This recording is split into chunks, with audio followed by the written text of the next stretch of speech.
Hello दोस्तों, good morning. मैं S के सिंह, आप सभी का स्वागत है एस के सिंह स्टडी सेंटर में। जैसा कि हम लोग क्या किए हैं कि 100 संस्कृत का ऑब्जेक्टिव रहा है। बारी बारी से हम लोग क्या कर रहे हैं, पर डे अब वीडियो आएगा और पर डे एक वीडियो आएगा जिसमें 100 ऑब्जेक्टिव रहेगा। उसके बाद हम लोग थ्योरी का भी लगाएंगे, जिसमें थ्योरी का यदि हम लोग लाते हैं वीडियो तो उसमें केवल मैथ का आएगा, उसके अलावा किसी चीज़ का हम लोग वीडियो नहीं डालेंगे। हालांकि डालने से सभी चीज़ का डाल सकता हूँ, लेकिन अभी टाइम भी नहीं है और नज़दीक आया तो केवल हम लोग किसका डालेंगे, ऑब्जेक्टिव। सारे सब्जेक्ट का ऑब्जेक्टिव डालूंगा, सिर्फ क्या, इंग्लिश छोड़ के। और पहला देखते हैं कि संस्कृत का 100 है, 100 में 100 कैसे लगाइएगा। ठीक, देखिए कि 100 में 100 क्या है। आप लोगों को पता ही है कि 100 में मतलब 50 ऑब्जेक्टिव तो आएगा ही। 50 में हम लोग को क्या करना है, 100 रहेगा उसमें 50 लगाना है। देखिए बारी बारी से क्वेश्चन नंबर 1 में क्या देखते हैं। देखिए क्वेश्चन नंबर 1 क्या कह रहा है, थोड़ा सा क्वेश्चन को एडजस्ट कर देता हूँ।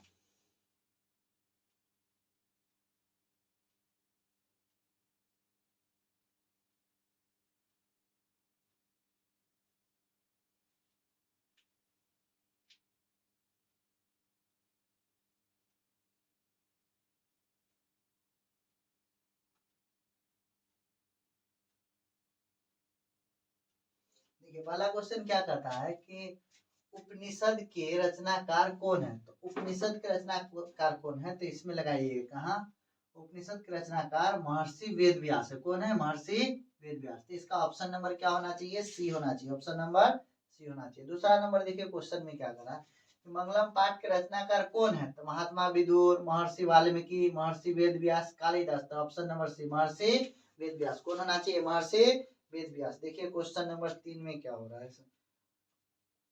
मंगलम पाठ में कितने मंत्र का संकलित है। देखिए मंगलम पाठ जो उसमें से 5 गो मंत्र है, सब अलग अलग, कोई मुंडकोपनिषद से, कोई सावस्यनिषद से, तो इस तरह से 5 गो। तो पूछेगा कितने मंत्र है मंगलम पाठ में, कितने मंत्र का उच्चारण किया गया। तो मंगलम पाठ में टोटल 5 मंत्र है। कितने मंत्र है, 5 मंत्र है। आगे देखिए क्या है क्वेश्चन।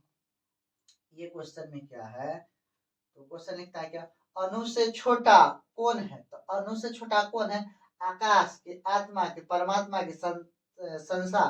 तो इसमें ऑप्शन नंबर बी होना चाहिए। कहीं की आत्मा, देखिए आत्मा क्या है, मनुष्य के आत्मा रूपी गुफा में क्या, अणु सूक्ष्म से भी सूक्ष्म और अणु से भी छोटा क्या है, आत्मा, जो मानव के हृदय रूपी गुफा में निवास करती है। ऑप्शन नंबर बी होना चाहिए। अगला क्वेश्चन देखिए इसमें क्या दे रहा है, क्वेश्चन 5 में, किसकी जय होती है, सत्य की जय होती है, असत्य की जय होती है, क्रोध का कि मोह का। आप लोग सुनते हैं सत्य की हमेशा जय होती है, मतलब सत्य की हमेशा जीत होती है और असत्य की हमेशा हार होती है। पता है, सत्य की हमेशा जीत होगा। इस ऑप्शन नंबर क्या होना चाहिए, ए होना चाहिए। ऑप्शन नंबर ए होना चाहिए। क्वेश्चन नंबर 6 में देखिए क्या कहता है कि बहती नदी कहाँ मिल जाती है। तो देखिए बहती नदी कहाँ मिल जाती है, तो बहती हुई नदी, जो बहता हुआ पानी रहेगा उसी को कहते हैं नदी। बहती हुई पानी जब कहाँ मिल जाती है, अपना नाम और स्वरूप छोड़ के कहाँ मिल जाती है, समुद्र में। कहाँ मिल जाती है, समुद्र में। इसी बात का इसमें चर्चा किया, बहती नदी कहाँ मिल जाती है, तो बहती नदी समुद्र में मिल जाती है। समुद्र कहाँ है, तो ऑप्शन नंबर सी में टिक लगाइएगा। कहाँ, ऑप्शन नंबर सी में। आगे देखिए क्वेश्चन क्या कह रहा है, कहती है क्या कि जंतु के हृदय रूपी गुफा में क्या स्थित है। जंतु के हृदय रूपी गुफा, जंतु मतलब कोई भी जीव, मानव रहे चाहे जानवर रहे, जंतु के हृदय रूपी गुफा में क्या स्थित है, तो तत्व की, शरीर की, देवता की, राक्षस। देखिए ना तत्व रहेगा, ना राक्षस रहेगा, ना देवता रहेगा, ना शरीर। तो कौन है, तत्व। कौन सा, तत्व। ऑप्शन नंबर होना चाहिए ए। ऑप्शन नंबर क्या होना चाहिए, ए। अगला क्वेश्चन को हम लोग पढ़ते हैं, क्या है देखिए। देवलोक का मार्ग किससे प्राप्त है। देवलोक मतलब क्या, स्वर्ग का मार्ग किससे खुलता है। तो स्वर्ग का मार्ग देखिए कहता है सत से, असत से, क्रोध से, मोह से। देखिए क्रोध और मोह, लालच से और असत से देवलोक का नहीं मिलेगा। ये सब नर्क का रास्ता है। सत्य का रास्ता, सत्य से किसका रास्ता खुलता है, देवलोक का। देवलोक अर्थात मतलब स्वर्ग में जाने का रास्ता कौन है, सत्य पर चलिए तो भी स्वर्ग में जाइएगा। सत्य से क्या प्राप्त होता है, पृथ्वी लोक। पृथ्वी लोक सत्य बोलिए, असत्य बोलिए, पृथ्वी ये पर रहिएगा। नर्क लोक, देवलोक कोई नहीं। तो देवलोक का मतलब होता है स्वर्ग। क्या होता है, स्वर्ग। स्वर्ग में जाना है तो क्या कीजिए, हमेशा सत्य बोलिए। झूठ बोलिएगा तो मामला गड़बड़ हो जाएगा। देवलोक अर्थात सत्य के रास्ते, स्वर्ग। तो ऑप्शन नंबर सी होना चाहिए। 11 के देखिए, मृत्यु को बस में कौन कर लेता है। देखिए मृत्यु को बस में मूर्ख कर लेता है, गलत बात। अज्ञानी, ये भी गलत बात। विद्वान, पता नहीं, कोई नहीं में से। तो विद्वान लोग क्या करते हैं, मृत्यु को बस में कर लेते हैं। तो ऑप्शन नंबर क्या होना चाहिए, सी होना चाहिए। ऑप्शन नंबर सी होना चाहिए। किसकी जय नहीं होती है, किसकी जय नहीं होती है। कहने का इसका मतलब है जय किसकी नहीं होती है, सत्य का तो जय होता, असत्य का तो जय नहीं होता, क्रोध का कि मोह का। देखिए किसका था, किसकी जय नहीं होती है, तो जय किसकी नहीं होती, तो असत्य क्या, जय किसकी होती है, तो सत्य की। तो असत्य का क्या होता है, जय नहीं होती है। आगे देखिए 13 नंबर क्वेश्चन, कितना नंबर, 13 नंबर। उपनिषद की संख्या कितनी है, तो उपनिषदों की संख्या कितनी है, तो उपनिषदों की संख्या 105 है। कितना है, 105। पूछेगा उपनिषदों की संख्या 105 है। सत्य का मुख किससे ढका होता है, तांबा से, चांदी से, लोहा से, हिरण पात्र से। किससे, हिरण पात्र से। सत्य का मुख किससे ढका होता है, हिरण पात्र से। ऑप्शन नंबर डी होना चाहिए। सत्य का खजाना कहाँ है, पृथ्वी लोक की, नर्क लोक की, देवलोक, कोई नहीं। सत्य का खजाना एक ही जगह है, देवलोक में। कहाँ है, देवलोक में। कोई पूछेगा आपको बताइए सत्य का खजाना कहाँ है, देवलोक में। कहाँ है, देवलोक में। अगला क्वेश्चन देखिए क्या है,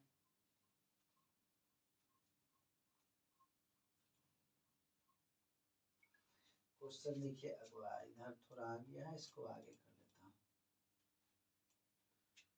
एशिया महादेश का, देखिए महादेश 7 गो, कै गो, 7 गो। एशिया महादेश का सबसे बड़ा सेतु कौन सा है, तो एशिया महादेश का सबसे बड़ा सेतु कौन सा, ऑप्शन देखिए। कहता अजय सेतु, विनय सेतु, गांधी सेतु, जवाहर सेतु। गांधी सेतु है, इसका लंबाई कितना है, यह गंगा नदी के ऊपर पटना के उत्तर में, इसका लंबाई है 6.625 किलोमीटर। ये कहाँ पर है जी, ये गांधी सेतु पटना में है। तो गांधी सेतु कहाँ पर है, एशिया का सबसे बड़ा, तो पटना में। कहाँ है, पटना में। इसीलिए पूछता है किस बड़ा सेतु कौन सा, तो कौन सेतु, इस सेतु का नाम दिया, तो गांधी सेतु। कौन सा, गांधी सेतु। 6.625 किलोमीटर है। 16 नंबर क्वेश्चन देखिए क्या कह रहा है। यूनान का राजदूत कौन था, तो यूनान का राजदूत वेन्सार, ये चीन का था। इस चीन की कौन सा, इसमें होना चाहिए मेगास्थनीज। क्या होना चाहिए, यूनान का राजदूत कौन था, मेगास्थनीज। ऑप्शन नंबर ए होना चाहिए। आगे देखिए 18 नंबर क्वेश्चन में, पाटलिपुत्र किस राज्य की राजधानी है, पाटलिपुत्र बिहार की राजधानी, किसका है, बिहार की। पाटलिपुत्र कहाँ की राजधानी है, बिहार की राजधानी है। पाटलिपुत्र कहाँ की राजधानी है, बिहार की। तो ऑप्शन नंबर कहाँ होना चाहिए, ए। उत्तर प्रदेश नहीं, मध्य प्रदेश नहीं। ऑप्शन नंबर क्या है, चौथा में आंध्र प्रदेश नहीं। क्या होना चाहिए, बिहार की। आगे देखिए क्या रखा था क्वेश्चन। महावीर मंदिर कहाँ स्थित है, महावीर मंदिर न गया में है, न बक्सर में है, पटना में, न आरा में। कहाँ है, तो पटना में है। कहाँ है, महावीर कौन सा महावीर मंदिर कहाँ पर है, तो पटना में। कहाँ पर है, पटना में। आगे देखिए ऑप्शन क्या कह रहा है, आगे देखिए क्वेश्चन को एडजस्ट थोड़ा करना पड़ेगा। देखिए क्वेश्चन, नगर की, कहा नगर की, तो नगर की पालिका देवी कौन है, तो दुर्गा देवी, सरस्वती, पटन देवी, शीतला माता। ये पटन देवी क्या है, नगर की पालिका, मतलब पूरे पटना का पालिका गोद में लेके रखने वाली कौन है, तो यह है पटन देवी। इसीलिए कहता है पटन देवी। कौन सा, पटन देवी। ये कहाँ पर है, पटना में। क्वेश्चन नंबर 21 देखिए क्या कहता है। कहता है कौमुदी महोत्सव कहाँ मनाया जाता है, कौमुदी महोत्सव शीत ऋतु में। कहाँ, वसंत शीत ऋतु में, मतलब क्या, शीत ऋतु ठंडी के मौसम में कहाँ मनाया जाता है, वैशाली में, गया में, पाटलिपुत्रा में। तो पाटलिपुत्रा में। कहाँ मनाया जाता है, पाटलिपुत्रा में। ऑप्शन नंबर क्या होना चाहिए, सी होना चाहिए। कौन सा, सी। मुजफ्फरनगर में नहीं, गया में नहीं, वैशाली में नहीं।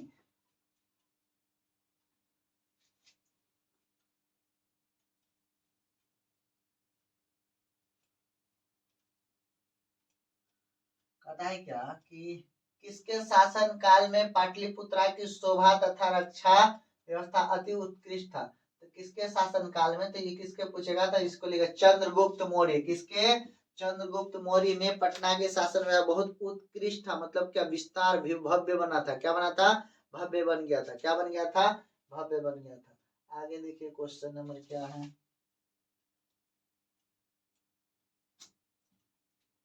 कहता है क्या कि पाटलिपुत्र का नामांतर क्या है, हरिहरपुर, हाजीपुर, पाटलिपुर, कुसुमपुर। तो इसका क्या है, तो इसको देखिए कुसुमपुर के पाटलिपुर, तो इसका नामांतर क्या है, तो कुसुमपुर। कुसुमपुर पूछेगा, उसके बाद पुष्पुर पूछेगा। कौन सा, पुष्पुर, ये सब किसका नाम था? पटना का है। किसका नाम था? पटना का। तो पाटलिपुत्र क्या नाम है? तो उसको कुसुमपुर क्या कह सकते हैं? कुसुमपुर। अगला क्वेश्चन देखिए क्या है। सिखों के 10वें गुरु कौन थे? तो सिखों को 10वें गुरु थे कौन? तो श्री गोविंद सिंह। कौन सा? गुरु गोविंद सिंह। 5वां पूछेगा तो अर्जुन देव। पहला पूछेगा तो गुरु नानक। कौन सा पहला? गुरु नानक।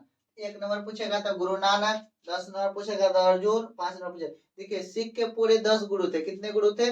10 गुरु। जिसमें पूछेगा पहला तो गुरु नानक, 5वां तो अर्जुन देव, 10वां पूछेगा तो क्या बोलिएगा? 10वां श्री गुरु गोविंद सिंह।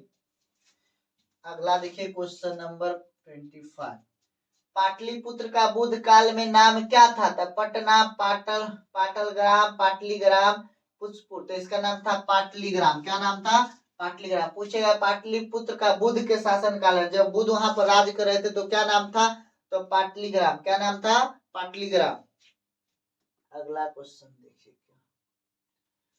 पटना के किस दिशा में गंगा नदी प्रवाहित होती है? मतलब पटना के किस दिशा में गंगा नदी बहती है? तो पटना के उत्तर दिशा में। किस दिशा में? उत्तर दिशा में गंगा नदी बहती है। तो उत्तर किधर? तो option number C. Option number C होना चाहिए। किस काल में पटना का नाम पाटलीग्राम था? तो बुद्ध काल में। किसके काल में रे?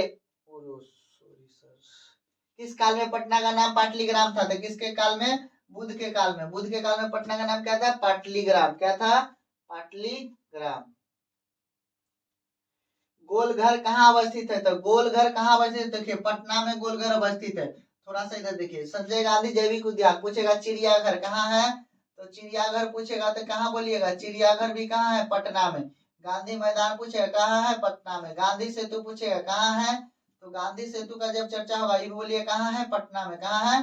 पटना में। और सारा बोलेगा, और सारा यदि कोई बात पूछेगा गुरु गोविंद सिंह का जन्म स्थान कहाँ है? ये भी पटना में। तो ऐसा यदि पूछता है तो पूछेगा गोलघर पूछा है कहाँ बताइएगा? पटना में। जयप्रकाश नया अंतरराष्ट्रीय, जयप्रकाश नया अंतरराष्ट्रीय हवाई अड्डा कहाँ? ये भी पटना में। ऐसा पूछेगा तो क्वेश्चन का जवाब दीजिएगा। पाटलिपुत्र का इतिहास कितना वर्ष पुराना है? तो ऑप्शन में देख रखा है कितना वर्ष पुराना है। तो ऑप्शन में दिया है 2500, 2000, 3000, 1000। तो कितना पुराना है? तो लगाइएगा 2500 पुराना है। कितना? 2500 पुराना है। किस काल में पटना नाम प्रसिद्ध हुआ था? किस काल में पटना नाम प्रसिद्ध हुआ था? देखिए ये मध्यकाल में हुआ था। किसमें? मध्यकाल में इसका पटना का नाम क्या हुआ था? प्रचलित हुआ था मध्यकाल में।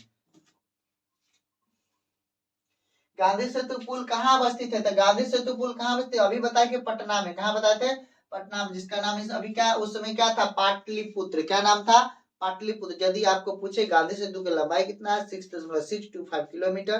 पूछे गांधी सेतु किस नदी पर है? तो गंगा नदी पर। ये कहाँ है? तो पटना में है। और गांधी पटना के किस दिशा में गंगा नदी बहती है? तो उत्तर में। कहाँ बहती है? उत्तर में।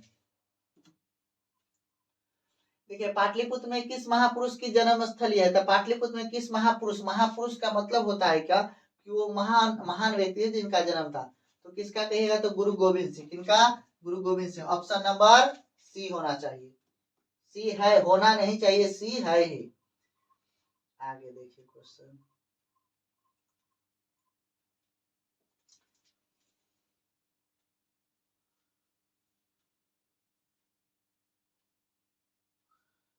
मैथिली कवि कोकिला के नाम से कौन प्रसिद्ध है? मतलब कौन फेमस है? तो विद्यापति, नारायण पंडित, कालिदास, वेद व्यास। तो इसमें कौन है? तो विद्यापति। कौन है? विद्यापति। ऑप्शन नंबर ए। ऑप्शन नंबर क्या होना चाहिए? ए। आगे देखिए। आलस कथा पाठ कहाँ से संकलित है? तो अग्नि पुराण से, पुरुष परीक्षा से, रामायण से, महाभारत से। ये लिया गया है पुरुष परीक्षा से। कहा? पुरुष परीक्षा। ऑप्शन नंबर बी होना चाहिए।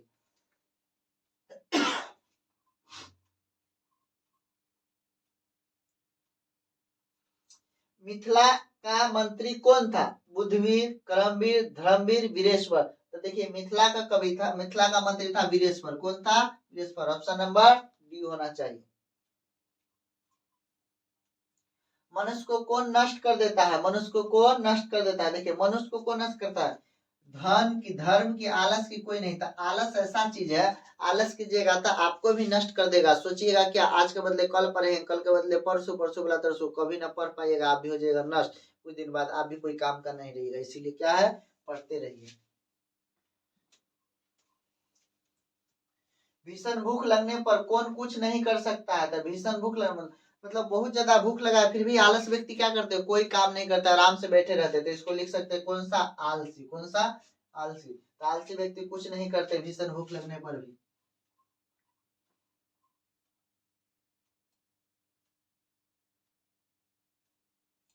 वीरेश्वर नाम का मंत्री कहाँ रहता था? तो वीरेश्वर नाम का मंत्री कहाँ रहता था? तो पाटलिपुत्र में, कि मिथिला में, कि जनकपुर में, कि अयोध्या में? तो ये व्यक्ति रहता था कहाँ? मिथिला में। कहाँ रहता था? मिथिला में, जिसका नाम क्या था? वीरेश्वर। जिसका नाम क्या था? वीरेश्वर। आलसियों को कौन अन्न और वस्त्र देता है? तो बुद्धिवीर, कर्मवीर, धर्मवीर, वीरेश्वर। कौन देता है? वीरेश्वर देता है। कौन देता है? वीरेश्वर। काहे वहां का मंत्री वही था, इसीलिए वो दान करता था। आलसी पुरुष कितने थे? तो आलसी पुरुष 4 थे। कितने थे? आलसी पुरुष 4 थे। ये पढ़ने का जरूरी ही नहीं है, क्योंकि थोड़ा एक बार भी किताब पढ़े होइएगा तो आपको याद होगा। आलस कथा पाठ में किस दोष का वर्णन किया गया था? आलस कथा पाठ में किसका था? आलस कथा आलसे के लिए बनाया गया था। आलस कथा में आलस पाठ। ऑप्शन नंबर सी। मैथिली कवि कौन था? तो भास, कालिदास, विद्यापति, नयन पंडित। तो कौन था? विद्यापति। कौन था? विद्यापति। आलस आलसशाला में आग क्यों लगाई गई थी? जाड़े के कारण? नहीं। आलसियों की परीक्षा के लिए? मच्छर के कारण?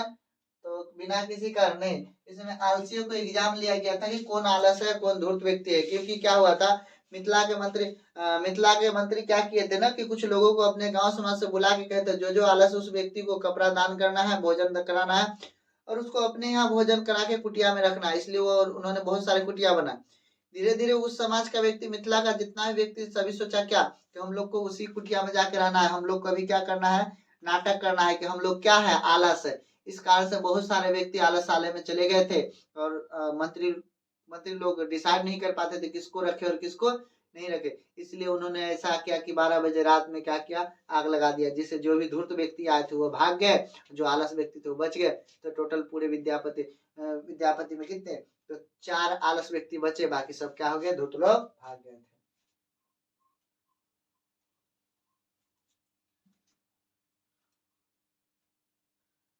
आलस कथा पाठ में किस महत्व का वर्णन किया गया है? देखिए, मानव के गुण, पशु गुण, देवता गुण। देखिए तो वो मानव थे, मानव का ही गुण होता है आलस, उसी का चर्चा हुआ था। ऑप्शन नंबर ए होना चाहिए। ऑप्शन नंबर ए।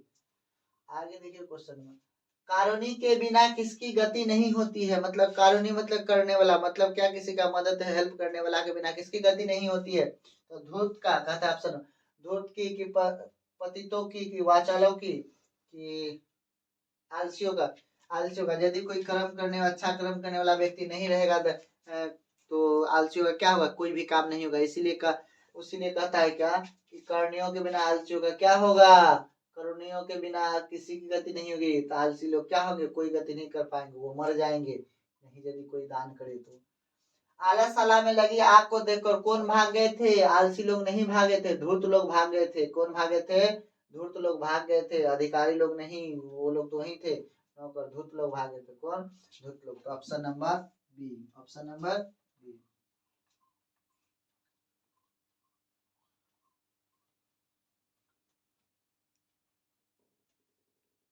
क्षमाराव किस काल के लेखक है? क्षमाराव किस काल के लेखक? आधुनिक काल के, कि मध्य काल के, कि प्राचीन काल के? उपयुक्त कोई नहीं। तो देखिए क्षमाराव किस काल के है? तो क्षमाराव आधुनिक काल के है। किस काल के?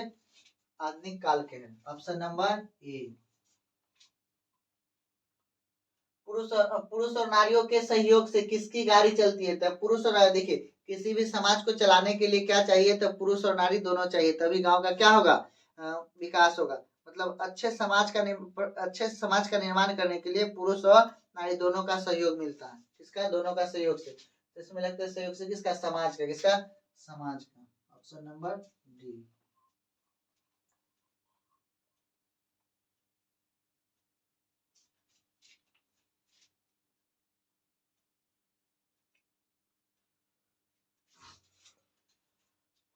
कंपन राय की रानी कौन थी? पुष्पा दीक्षित, तिरुमलाम्ना, गंगा देवी, क्षमाराव। कौन थी? गंगा देवी। कौन थी? गंगा देवी। मीरा लहरी की लेखिका कौन है? तो मीरा लहरी की लेखिका कौन है? तो पुष्पा दीक्षित, तिरुमला मना, गंगा देवी कि पंडित छमारा, तो पंडित छमारा ऑप्शन नंबर डी होना चाहिए।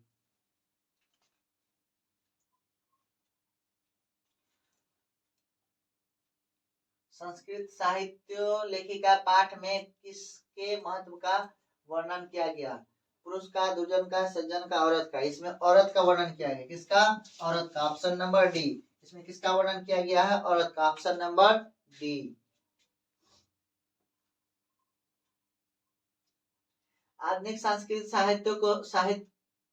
साहित्य लेखिका में कौन प्रसिद्ध है? क्षमाराव, उर्मिला देवी, शांति देवी, गंगा देवी, तो क्षमाराव। कौन प्रसिद्ध है? Kshamarao. Option number A. Rigveda में कितनी महिलाओं का वर्णन किया गया था? ऋग्वेद में 24 महिलाओं का वर्णन किया है। कितनी? 24 महिलाओं का वर्णन किया गया है। अथर्ववेद में कितनी महिलाओं का वर्णन किया गया था? अथर्ववेद में कितनी महिलाओं का वर्णन किया है? तो अथर्ववेद में कितनी? तो अथर्ववेद में 5। कितनी? 5 महिलाओं का वर्णन किया गया है। पुराण के रचनाकार कौन है? तो पुराण के रचनाकार कौन है? तो यहाँ लिखता है महात्मा विदुर। गलत। महर्षि वाल्मीकि नहीं। महर्षि वेदव्यास, महर्षि वेदव्यास। Option number C. कौन सा? ऑप्शन नंबर सी।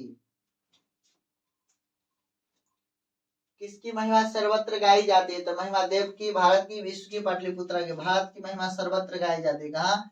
सभी जगह भारत का गुणगान होता है। इस देश का गुणगान देवता लोग करते हैं। किस देश का? तो किस देश नहीं, इस देश नहीं, किस देश का था? भारत देश का देवता लोग भी क्या करते हैं? गुणगान। ऑप्शन नंबर ए। इस देश में देवता लोग बार बार जन्म लेना चाहते हैं। भारत में देवता लोग बार बार जन्म लेना चाहते हैं। भारत में। कहा? भारत में। कौन गीत गाते हैं? तो देवता लोग, दानव, मनुष्य। देवता लोग भी गीत गाते हैं। देवता लोग भी कहाँ गीत गाते हैं? ऑप्शन नंबर ए होना चाहिए। देवता लोग भी गीत गाते हैं भारत। भारत की शोभा की कौन प्रशंसा करता है? देवता, दानव, मनुष्य, जंतु। देखिए भारत का केवल देवता लोग गुणगान करते हैं। देवता लोग प्रशंसा करते हैं। कौन? देवता लोग। भारत की महिमा कहाँ गाई जाती है? भारत की महिमा देखिए वहां, पटना, यहाँ, तो सभी जगह भारत की महिमा कहाँ? सभी जगह गाई जाती है। मतलब ऑप्शन नंबर डी। भारत भूमि किससे शोभित है? भारत भूमि देखिए सागर भी है, पर्वत भी है, झरना भी है। देखिए बहुत बढ़िया बढ़िया से पहाड़ है। यहाँ पर क्या है? पहाड़ भी बना हुआ है। इसी पर से झरना झर के पानी गिरता है, तो बहुत मजा आता है। हम लोग यहाँ घूमने जाते हैं। कहाँ? दार्जिलिंग, उसका उत्तराखंड, उसके बाद दार्जिलिंग, उत्तराखंड, ये सारे कहाँ घूमने? भारत का ही भाग है। सबसे अधिक शोभनीय घूमने का क्या है? लेह, उत्तर मतलब क्या, जम्मू कश्मीर के आसपास, ये सारे घूमने लायक है। तो ये सब कहाँ से है? भारत में। इसीलिए भारत में कौन कौन? सागर भी, पर्वत भी और झरना भी। उपयोग सभी। ऑप्शन नंबर डी होना चाहिए।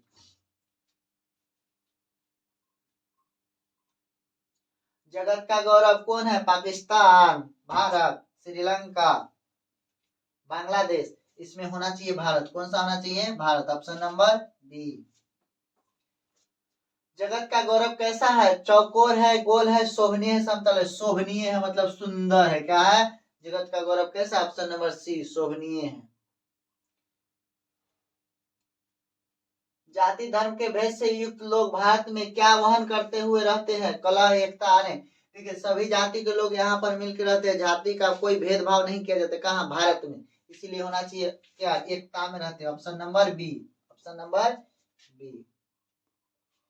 देवता क्या गाते हैं? देवता गीत गाते हैं। कहाँ का गीत गाते हैं? भारत का गीत गाते हैं। भारत में क्या शोभता है? तो शोभनीय इसलिए है कि यहाँ पर सर झरना है, हिमालय है, पर्वत है, सागर, महासागर है। भारतीय संस्कार कितने हैं? तो भारतीय संस्कार कितने हैं? तो भारतीय संस्कार देखिए कितने हैं। तो भारतीय संस्कार टोटल कितने हैं? तो भारतीय संस्कार 24 है। कितने हैं? नहीं, भारतीय संस्कार 16 है। कितने हैं? 16। इसको 5 भागों में बांटा गया। कितने भागों में? 5 भागों में। शिक्षा संबंधी कितने संस्कार थे? शिक्षा संबंधी कितने हैं? 6। कितने हैं? 6। कितने संस्कार होते हैं? तो बचपन में कितने होते हैं? 2, 4, 5, 6। बचपन में होते हैं 6 संस्कार। कितने होते हैं? 6 संस्कार। आगे देखिए बचपन में 6 संस्कार। संस्कार का मौलिक अर्थ क्या होता है? संस्कार मतलब आपके पास यदि संस्कार है तो आप लिमिट से रहिएगा। बात का, विचार का, व्यवहार का, सबका पता चलता है संस्कार से। आपका घर में कितना संस्कार दिया गया है, उसी तरह से आप किसी के साथ बिहेवियर कीजिएगा। आपका बिहेवियर से पता चलेगा आपका क्या संस्कार है। समारोह कहता है समारोह का आयोजन, संस्कार से समारोह का आयोजन कुछ नहीं, लोगों का सम्मिलन, पता है दोष दूर होते हैं तथा गुणों का निर्माण होता है। संस्कार का मौलिक अर्थ होता है क्या, दोष आपके पास जो है उसको दूर किया जाएगा और क्या होगा, गुण आपके पास आएगा, इसी को कहते हैं संस्कार। क्या कहते हैं, ऑप्शन नंबर सी होना चाहिए, ऑप्शन नंबर सी होना चाहिए। भारतीय में संस्कार से किसका निर्माण किससे होता है, तब महत्कार सही सुनतत्व से, व्यक्तित्व से, करुणात्व से, मानवत्व से, इससे क्या होता है, मानवत्व से, किसका, मानवत्व से। भारतीयों में संस्कार किसका निर्माण किससे होता है, तो मानव से, किसका, मानव से।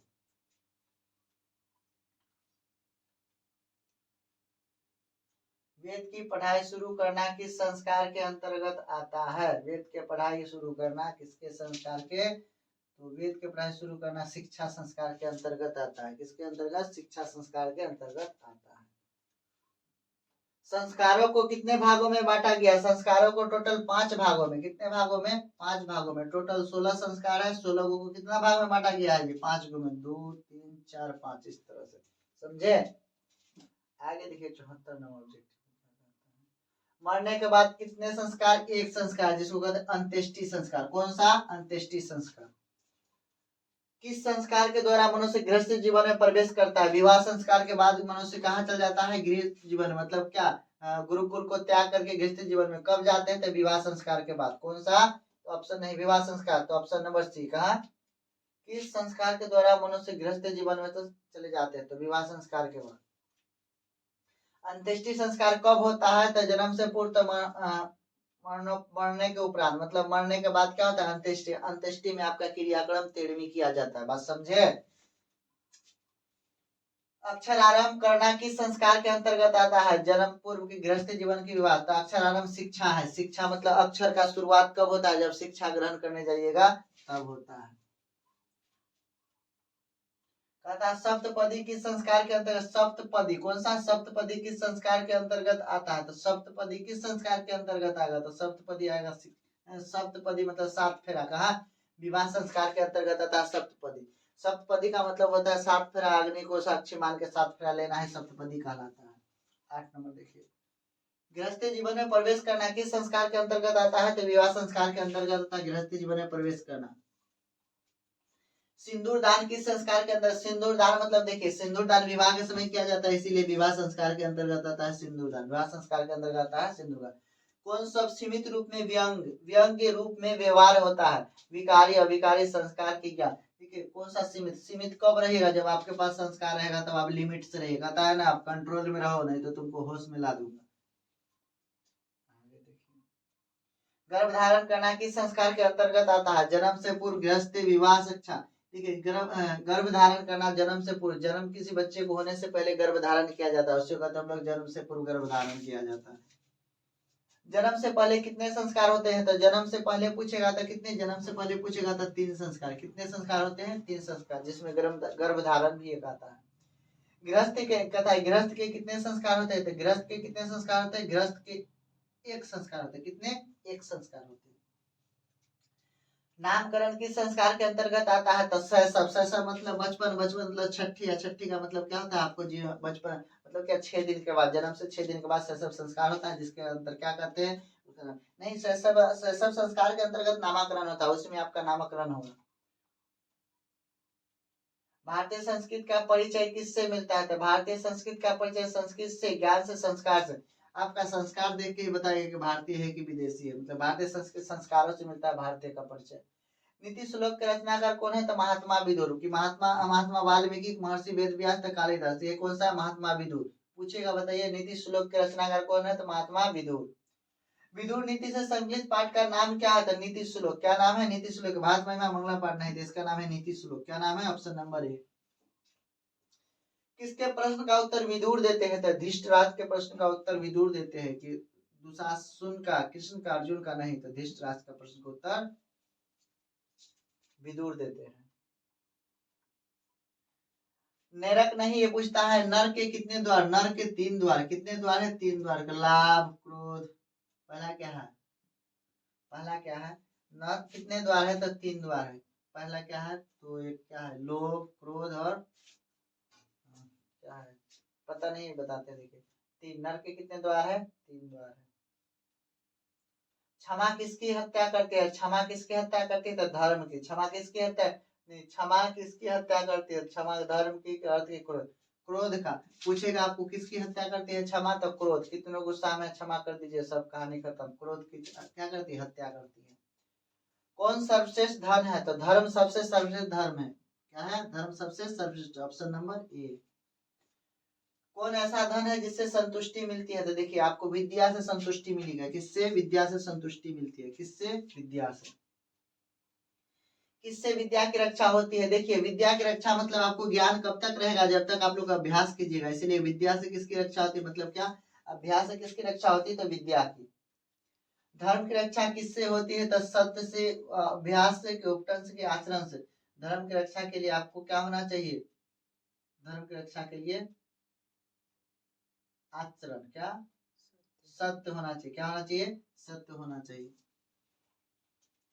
रूप की रक्षा किससे होती है? रूप मतलब का फेस किससे रहेगा? तो उपटन से। उपटन का मतलब होता है अपटन। क्या होता है? जो लगाया जाता है शादी विवाह में, उसी को कहते हैं उपटन। तो उपटन से मतलब सी से। किससे? सी से। खानदान की रक्षा किससे होगी? आपका आचरण से। कहता है ना, पूरे खानदान का नाम घिना दिया कि ऐसा आपका आचरण है, पूरे खानदान का नाम खराब कर दीजिएगा। आचरण से किसकी? खानदान की रक्षा होती है। 29 में घर की लक्ष्मी कौन होती है? तो पुरुष, स्त्री, बालक कोई। घर की लक्ष्मी स्त्री होती है। कौन होती है? स्त्री। तो ये भी याद रखिएगा, घर का लक्ष्मी, ये मतलब घर की लक्ष्मी कौन होती है? स्त्री। तो 100 देखिए कौन सा क्वेश्चन। काम, क्रोध और लोभ किसके द्वार है? तो काम, क्रोध और लोभ नर के द्वार है। किसके? नर के। काम, क्रोध और लोभ किसके द्वार है? नर के। अभी तक हम लोगों ने 100 संस्कृत का ऑब्जेक्टिव बना लिए। अब देखिए क्या लिखा हुआ है, इसको थोड़ा अच्छा से देखा जाए।